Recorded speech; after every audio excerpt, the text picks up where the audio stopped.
अध्याय के पिछले भाग में पादप जगत था वो पूरा कर लिया था। अब हम पढ़ने जा रहे हैं जंतु जगत। तो आज के इस भाग की मुख्य शिक्षण बिंदु क्या है? जंतु जगत, जिसमें हम इन 10 संघों को हम डिटेल में पढ़ेंगे, उनके विशेष लक्षण क्या हैं और उनके क्या क्या उदाहरण हैं। इस जंतु जगत में जो हमारे 10 संघ हैं वो इस प्रकार है: पोरीफेरा, सीलेंट्रेटा या निगेरिया, प्लेटीहेल्मिन्थीज, एस्कीहेल्मिन्थीज या Nematoda, Annelida, Arthropoda, Mollusca, Echinodermata, Hemichordata और कॉर्डेटा। तो आइए अध्याय का ये भाग प्रारंभ करते हैं। पिछले भाग में हमने 5 जगत वर्गीकरण पढ़ा था, जहां एक जगत था जगत एनिमेलिया, जिसे जंतु जगत भी कहते हैं।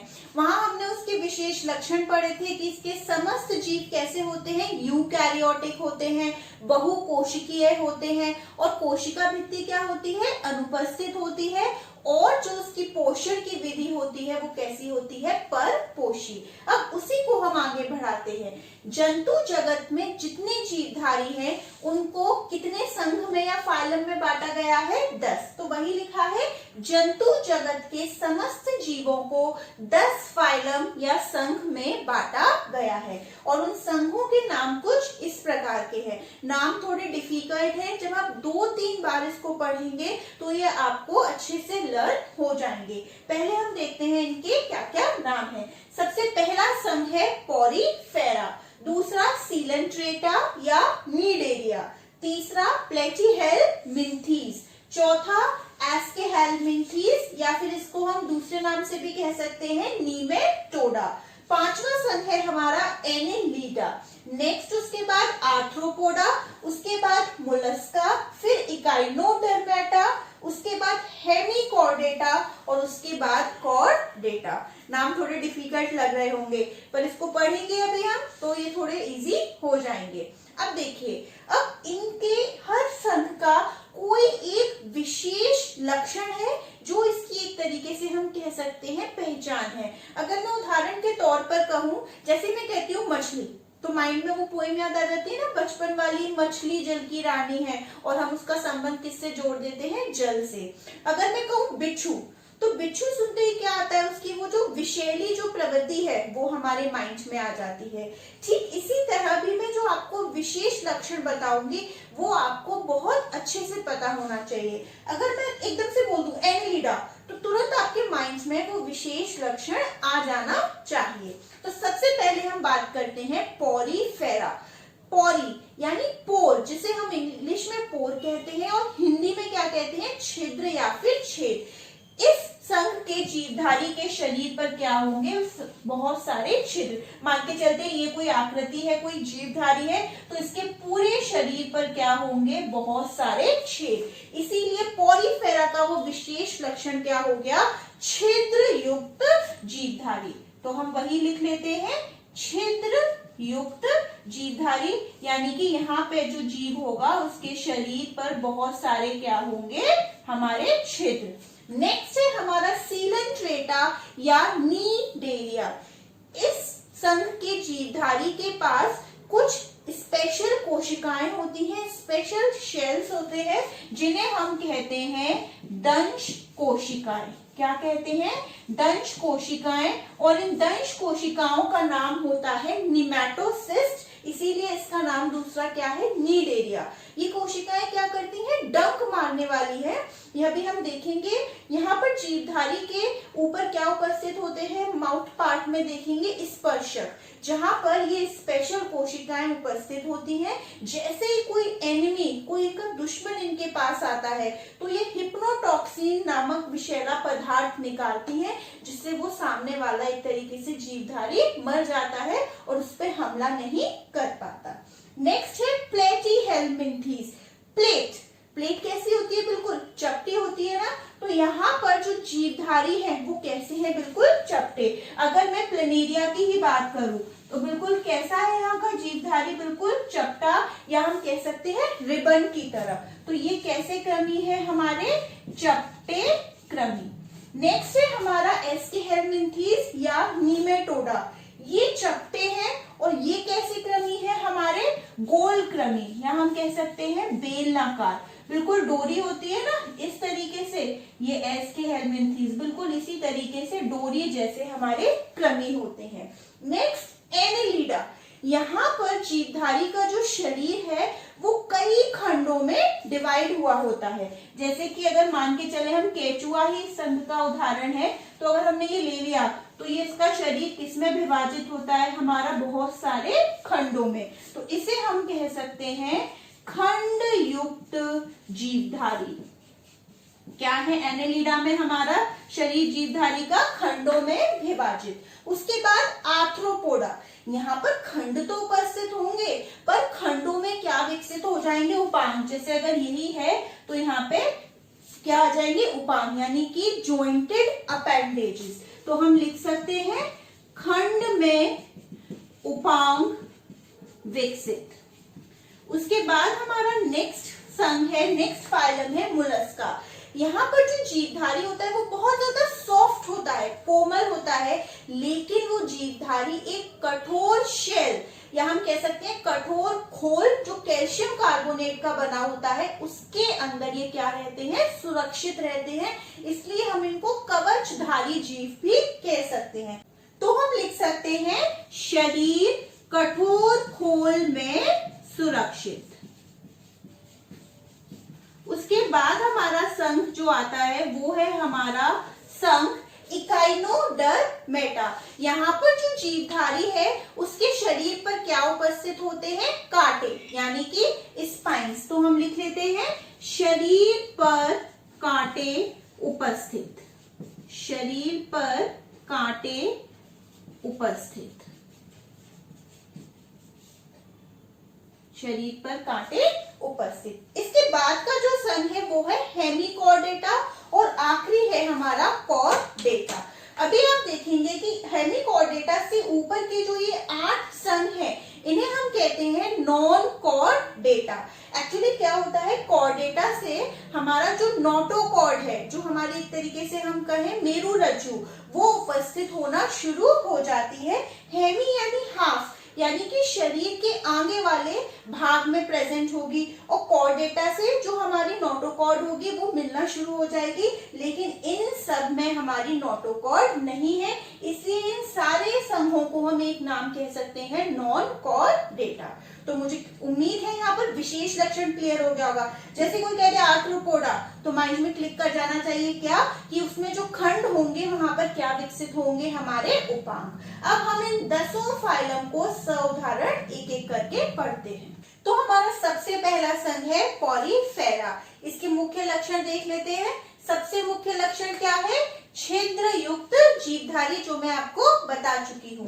दूसरा इसका लक्षण है शारीरिक संरचना अत्यंत सरल, यानी कि जो शारीरिक संरचना है वो केवल और केवल कोशिकीय स्तर की है, उसमें ऊतकों का कोई भी संगठन नहीं उपस्थित है। तीसरा अचल जीव, ये जो जीव होते हैं ये बिल्कुल पौधों की भांति कई बार शाखित भी होते हैं और एक ठोस आधार से चिपके होते हैं, पर वास्तव में वो पौधे नहीं होते, वो क्या होते हैं, हमारे जीव होते हैं, जंतु होते हैं, जो हमारे मुख्यतः कहाँ पाए जाते हैं, समुद्र या खारे जल में। चौथा इसका जो मुख्य लक्षण है, देह भित्ति 2 स्तरों की बनी होती है। जो इनका शरीर है उसकी देह भित्ति कितने, 2 लेयर्स यानी 2 परतों से बनी होती है, एक्टोडर्म और एंडोडर्म। जैसे कि इनके शरीर पे बहुत सारे छेद होते हैं, उन छोटे छोटे छेदों को कहा जाता है ऑस्टिया, और एक ऊपर एक बड़ा सा छिद्र होता है जिसे हम कहते हैं ऑस्कुलम।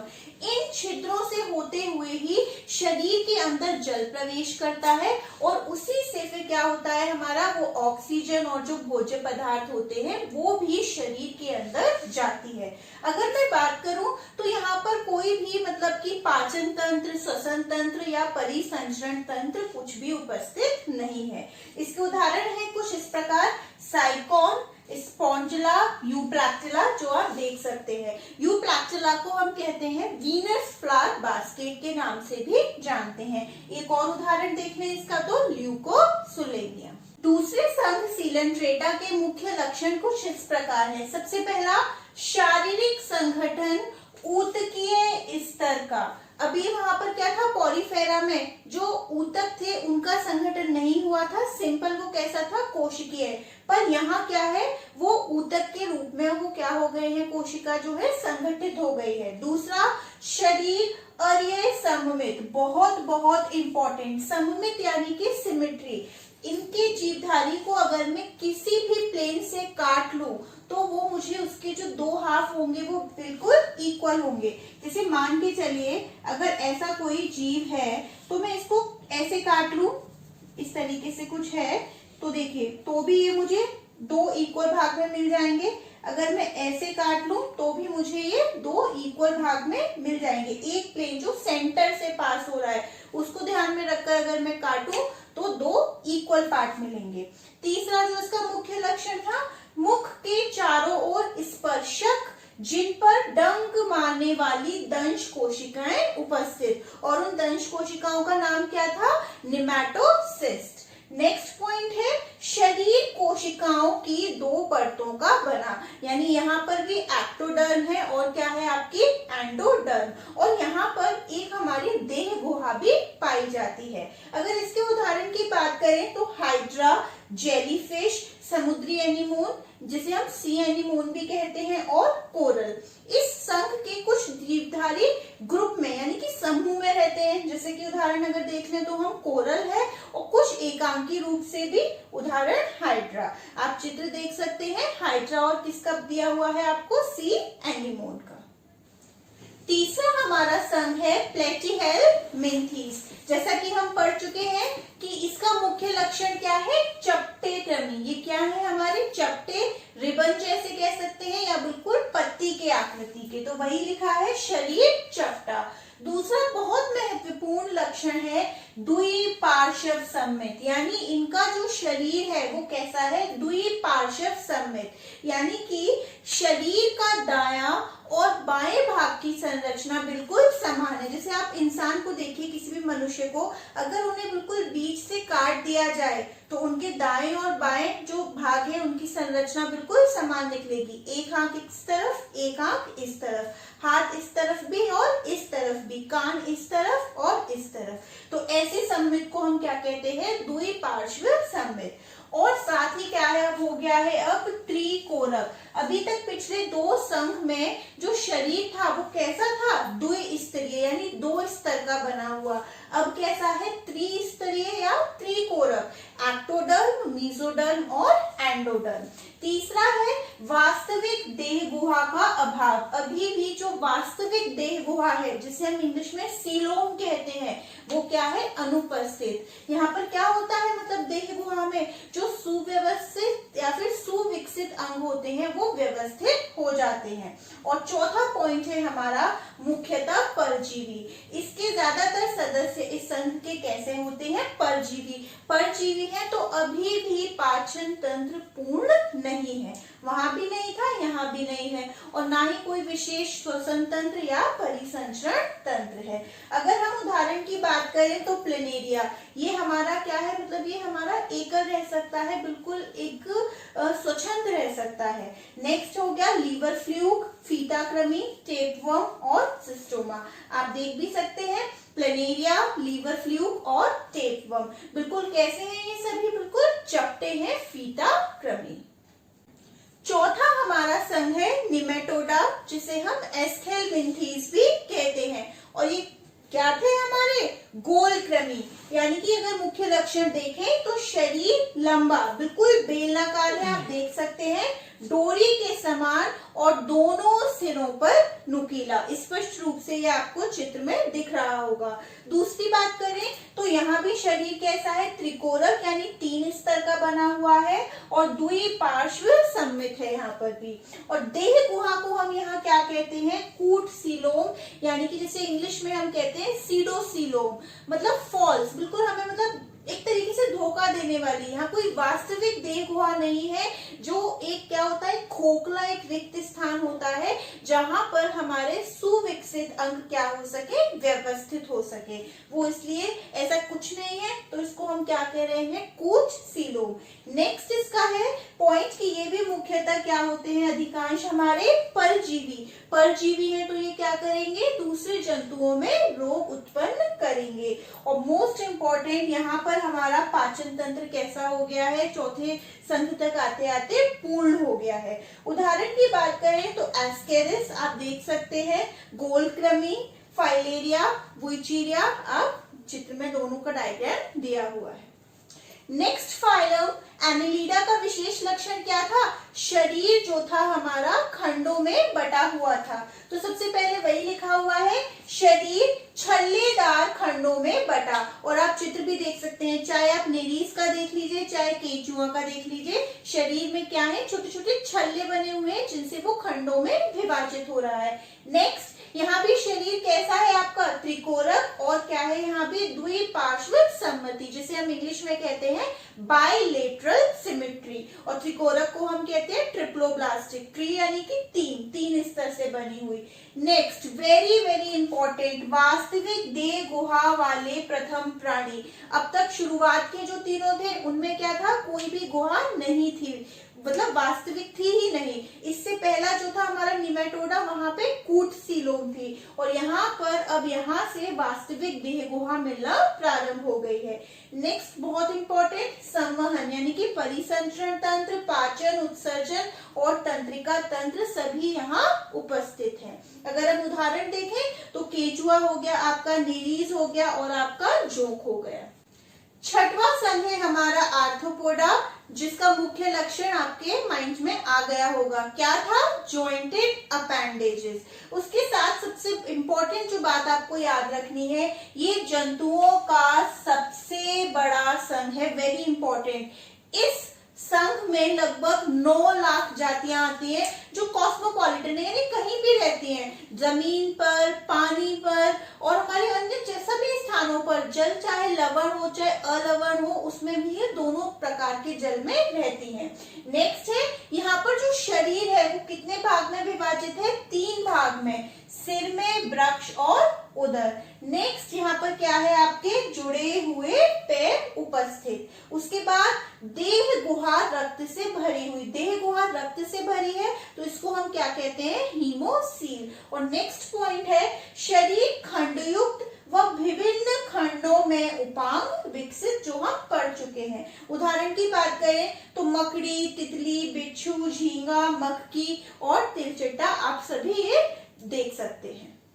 मोलस्का संघ का मुख्य लक्षण क्या था कि जो शरीर है जंतु का वो एक कठोर खोल के अंदर सुरक्षित है। तो वही लिखा है सबसे पहला लक्षण, जंतु का शरीर कोमल व कठोर खोल में सुरक्षित। नेक्स्ट पॉइंट, शरीर क्या है, वही द्विपार्श्विक सम्मति यानी कि बाइलेटरल सिमेट्री। नेक्स्ट, देह गुहा हीमोसील परंतु कम विकसित। देह गुहा जो है वो रक्त से भरी हुई है इसलिए हीमोसील, लेकिन वो कम विकसित है। और याद रखने वाली बात ये है कि यहाँ की जो देह गुहा में हीमोसील है उसके रक्त में हीमोग्लोबिन नहीं है, जिसकी वजह से वो कैसी है, रंगहीन। नेक्स्ट पॉइंट, यहाँ पर जो उत्सर्जन हो रहा है वो कुछ गुर्दे जैसी संरचना के द्वारा हो रहा है। अगर हम इसके उदाहरण देखें तो सीप, जिसे हम यूनियो भी कहते हैं, घोंगा, ऑक्टोपस, कचलफिश इत्यादि, और आप सभी चित्र ये देख सकते हैं। 8वें संघ इकाइनोडर्मेटा का मुख्य लक्षण क्या था, शरीर पर क्या थे उसके कांटे। तो सबसे पहला पॉइंट है, केवल समुद्री जंतु, यानी इसके जो मेंबर्स है वो कैसे हैं, ज्यादातर समुद्री जल में पाए जाते हैं। नेक्स्ट, जंतु के शरीर पर कांटे उपस्थित। नेक्स्ट बहुत इंपॉर्टेंट, शरीर कैसा है, खंडहीन, यानी यहाँ पर खंड नहीं है। देह गुहा युक्त, वास्तविक देह गुहा है। त्रिकोरक यानी 3 स्तर का बना हुआ है, पर यहाँ पर सममित क्या है, अर्य यानी रेडियल सिमेट्री। अगर मैं सेंटर को ध्यान में रखते हुए किसी भी प्लेन में कट करूं तो मुझे 2 इक्वल हाफ मिलेंगे। नेक्स्ट पॉइंट वेरी इंपॉर्टेंट, यहाँ क्या पाया जाता है, विशिष्ट जल संवहन तंत्र जो उनके चलने में भी सहायता करता है। कुछ उदाहरण अगर हम इसके देखें तो स्टारफिश हो गया, समुद्री खीरा हो गया, आपका पंख तारा हो गया, समुद्री अर्चिन इत्यादि। संघ हेमिकॉर्डेटा और कॉर्डेटा पढ़ने से पहले हम देख लेते हैं कि कॉर्डेटा जीवों के मुख्य लक्षण क्या होते हैं। सबसे पहला मुख्य लक्षण है नोटोकॉर्ड की उपस्थिति। नोटोकॉर्ड को हम मेरुरज्जु या पृष्ठ रज्जु भी कहते हैं। अभी तक जो हमने 8 संघ पढ़े वहां नोटोकॉर्ड ये उपस्थित नहीं थी, ना ही हमने उसकी बात की। ये नोटोकॉर्ड एक लंबी क्षणनुमा संरचना होती है जो हमारे जंतुओं के मतलब पृष्ठ भाग पर पाई जाती है। ये तंत्रिका ऊतक को भी आहार नाल से अलग करती है और साथ ही पेशियों के जुड़ने के लिए भी स्थान प्रदान करती है जो चलने में सहायता करते हैं। ये जो नोटोकॉर्ड है इन जंतुओं में किसी भी मतलब अवस्था में, चाहे वो वयस्क अवस्था हो या फिर भ्रूण अवस्था, कभी ना कभी जरूर पाई जाती है। और अधिकांश कॉर्डेटा में तो ये नोटोकॉर्ड रीढ़ की हड्डी में रूपांतरित हो जाती है। नेक्स्ट इंपॉर्टेंट पॉइंट है केंद्रीय तंत्रिका तंत्र। इनमें क्या पाया जाता है? केंद्रीय तंत्रिका तंत्र, जिसका अग्रभाग क्या बनाता है? मस्तिष्क, और शेष भाग रीढ़ की हड्डी बनाता है। नेक्स्ट, लाल रुधिर कणिकाओं की उपस्थिति या लाल रुधिर कणिकाओं की उपस्थिति, जिसमें क्या होता है? हीमोग्लोबिन, जिस कारण उसका रंग कैसा होता है? लाल। और चौथा हमारा पॉइंट है क्लोम दरारें जो श्वसन में सहायता करती हैं। अब हम बात कर लेते हैं हमारे नेक्स्ट संघ जो क्या है? हेमिकॉर्डेटा। हेमी यानी अर्ध। अगर हम इस संघ के जंतुओं की बात करें तो जो नोटोकॉर्ड है इनके अग्र भाग में ही पाई जाती है, इसीलिए इनको हम क्या कहते हैं? हेमिकॉर्डेटा। इस संघ के जंतुओं में मेरुरज्जु या फिर नोटोकॉर्ड शरीर के अग्र भाग में पाई जाती है। उदाहरण की बात करें तो आप देख भी सकते हैं चित्र, और बेलेनोग्लोसस। अगर आप देखेंगे तो बाकी के पॉइंट वही सेम है, त्रिकोरक त्रिस्तरीय होगा और द्विपार्श्व सममित होगा। हमारा लास्ट संघ है कॉर्डेटा, जो हमारा 3 उपसंघों में विभाजित है, यूरोकॉर्डेटा, सेफेलोकॉर्डेटा और क्रेनिएटा, जिसे हम वर्टिब्रेटा के नाम से भी जानते हैं। इससे पहले जो हमने हेमिकॉर्डेटा पढ़ा था वो, और यूरोकॉर्डेटा और सेफेलोकॉर्डेटा, ये तीनों मिलकर हमारे कहलाते हैं प्रोटोकॉर्डेटा, क्योंकि ये तीनों ही निम्न श्रेणी के कॉर्डेटा हैं जिनमें नोटोकॉर्ड वयस्क अवस्था तक पाई जाती है। और यहाँ पर हमारा क्रेनियम, जिसमें मस्तिष्क सुरक्षित रहता है, वो भी नहीं पाया जाता। इनको हम एक्रेनिएटा भी कहते हैं। सबसे पहले हम बात करते हैं यूरोकॉर्डेटा। यूरो यानी पूंछ, टेल। तो यहाँ पर जो नोटोकॉर्ड है वो लार्वा की पूंछ तक सीमित रहती है। उदाहरण क्या है इसका? हर्टमानिया। दूसरा सेफेलोकॉर्डेटा। यहाँ पर जो नोटोकॉर्ड है शरीर के एक सिरे से दूसरे सिरे तक फैली रहती है। आप उदाहरण देख सकते हैं एम्फीऑक्सस। और लास्ट हमारा जो क्रेनिएटा है, इसमें जो हमारी नोटोकॉर्ड है वो किससे बदल जाती है? तंत्रिका रज्जु यानी कि नर्व कॉर्ड से। तंत्रिका रज्जु आजीवन बनी रहती है। और दूसरा पॉइंट है क्रेनियम पूर्ण विकसित, जिससे मस्तिष्क सुरक्षित रहता है। अब ये हमारा कितने खंडों में विभाजित है? 2 खंडों में। तो आइए वो देखते हैं। वर्टिब्रेटा के 2 खंड हैं, एग्नेथा और नेथोस्टोमेटा। एग्नेथा, इसके जो जंतु हैं वो बिल्कुल बेलनाकार मछली जैसे होते हैं लेकिन उपांग रहित। तो वही लिखा है, शरीर बेलनाकार मछली के समान परंतु कैसे? उपांग रहित। और इनका मुख कैसा होता है? वृत्ताकार, इसीलिए इनको कहा जाता है सर्कुलर माउथ फिश। और त्वचा पर शल्क भी क्या होते हैं? अनुपस्थित। और वास्तविक जबड़े भी क्या है? अनुपस्थित। इस वर्ग के जंतुओं को एक साइक्लोस्टोमेटा वर्ग में रखा गया है। उदाहरण की बात करें तो पैट्रोमाइजोन और मिक्सी। दूसरा हमारा खंड है नेथोस्टोमेटा। यहाँ पर जबड़े क्या है? पूर्ण विकसित है और उपांग भी है जो पंखों व पादों के रूप में उपस्थित है। और इस खंड को भी हमने कितने अधिवर्गों में बांटा है? 2, मत्स्य और चतुष्पाद। तो सबसे पहले हम बात करते हैं किस वर्ग की? अपने मत्स्य वर्ग की। मत्स्य के अगर सामान्य लक्षण की बात करें तो सबसे पहला जलीय जंतु, समुद्र के जल में भी या फिर अलवणीय जल में भी ये पाए जाते हैं।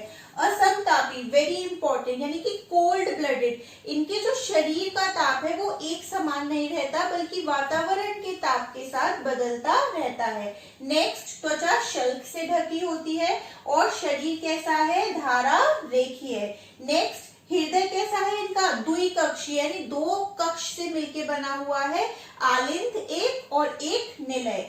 नेक्स्ट पॉइंट, श्वसन किसके द्वारा होता है, क्लोम द्वारा जो में उपस्थित है। और नेक्स्ट, अंडज, ये क्या देते हैं, अंडे देती हैं मछलियां। और जो कंकाल है या तो उपास्थि का बना होगा या फिर अस्थि। अगर उपास्थि का बना है तो उसका उदाहरण ले सकते हैं शार्क, और हम देख सकते हैं स्कॉलियोडॉन और टॉर्पीडो। और अगर अस्थि का बना है तो उसका उदाहरण हो गया हमारा रोहू, हो गया हमारा हिप्पोकैम्पस, हो गया हमारा जो चतुष्पाद है। ये भी हमारे 4 वर्गों में विभाजित है। चतुष्पाद मतलब यहाँ पर 4 पाद पाए जाएंगे। जिन वर्गों में ये विभाजित है, सबसे पहला वर्ग है जल स्थलचर, जिसे हम उभयचर भी कहते हैं। दूसरा सरीसृप, तीसरा पक्षी और चौथा स्तनधारी। तो एक एक करके इनके लक्षण व उदाहरण देखते हैं। सबसे पहला हमारा वर्ग है जल स्थलचर। ये जो इस वर्ग के जंतु हैं जल तथा स्थल दोनों पर रह सकते हैं। नेक्स्ट, ये भी कैसे हैं, मत्स्य की तरह असमतापी। इनकी त्वचा कैसी होती है, नम, लचीली व पतली। और हृदय कैसा है, यहाँ त्रिकक्षीय, 2 आलिंद है, 1 निलय है। और ये भी कैसे हैं, अंडज, पर इनके जो अंडे हैं वो कवच रहित हैं। और नेक्स्ट, श्वसन या फेफड़ों द्वारा, क्लोम व त्वचा द्वारा हो सकता है। उदाहरण की बात करें तो मैडक, टोड और सैलामेंडर। सरीसृप मुख्यतः कैसे होते हैं, स्थलीय व रेंग कर चलने वाले जीव। ये भी कैसे होते हैं, असमतापी, पर इनकी त्वचा कैसी होती है, सूखी व खुरदुरी। ये भी कैसे हैं, अंडज, अंडे देते हैं लेकिन ये स्थल पर देते हैं और इनका जो अंडा होता है वो कवच युक्त होते हैं। ये श्वसन कैसे करते हैं, फेफड़ों द्वारा।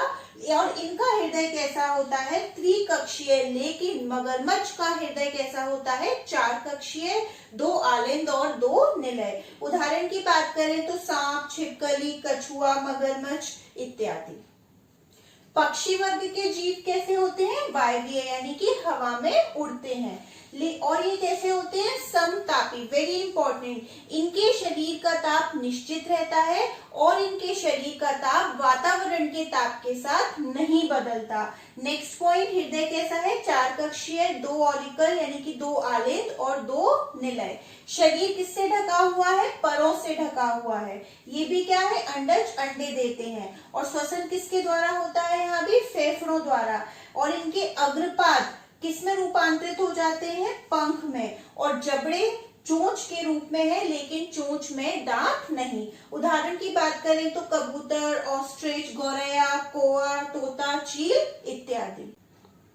आखिरी वर्ग स्तनधारी के लक्षण इस प्रकार है, जिसे हम स्तनपायी भी कहते हैं। सबसे पहला ये कैसे प्राणी है, समतापी। शरीर किससे ढका हुआ है, बालों से। और श्वसन किसके द्वारा है, फेफड़ों से। हृदय में कितने कक्ष हैं, 4 कक्ष। और जबड़े कैसे हैं, यहाँ पर दांत युक्त, दांत हैं जो विषमदंती हैं। और अग्रपाद प्रचलन या वस्तुओं को पकड़ने के लिए क्या है, उपयोजित। और नेक्स्ट, बहुत इंपॉर्टेंट, ये कैसे हैं, जरायुज, यानी कि ये शिशुओं को जन्म देने वाले हैं। लेकिन कुछ स्तनधारी अंडे भी देते हैं, वो मैंने इंपॉर्टेंट नोट करके लिखा हुआ है। अंडे देने वाले स्तनधारी कौन कौन से हैं, प्लेटिपस और इकेडना। प्लेटिपस को हम बतख चोचा भी कहते हैं। और नेक्स्ट, नवजात के पोषण के लिए यहाँ क्या उपस्थित होती हैं, दुग्ध ग्रंथियां। और उदाहरण अगर हम देख लें, बिल्ली हो गया, वेल हो गया, मनुष्य हो गया, चूहा, चमगादड़ इत्यादि। तो यहाँ पर हमारा ये पूरा अध्याय समाप्त हो गया है। अब एंड में हम इस भाग से रिलेटेड अपना होमवर्क देख लेते हैं। गृह कार्य में आप सभी को निम्न प्रश्नों के उत्तर हल करने हैं। सबसे पहला प्रश्न, पॉरीफेरा और सीलेंट्रेटा वर्ग के जंतुओं में क्या अंतर है। दूसरा, पक्षी वर्ग के प्राणियों के 4 लक्षण लिखिए। तीसरा, अंडे देने वाले 2 स्तनधारियों के नाम बताइए। और लास्ट क्वेश्चन है, फाइलम कॉर्डेटा के 3 विशेष लक्षण बताइए। मुझे उम्मीद है आप सभी को ये पाठ समझ आया होगा। धन्यवाद।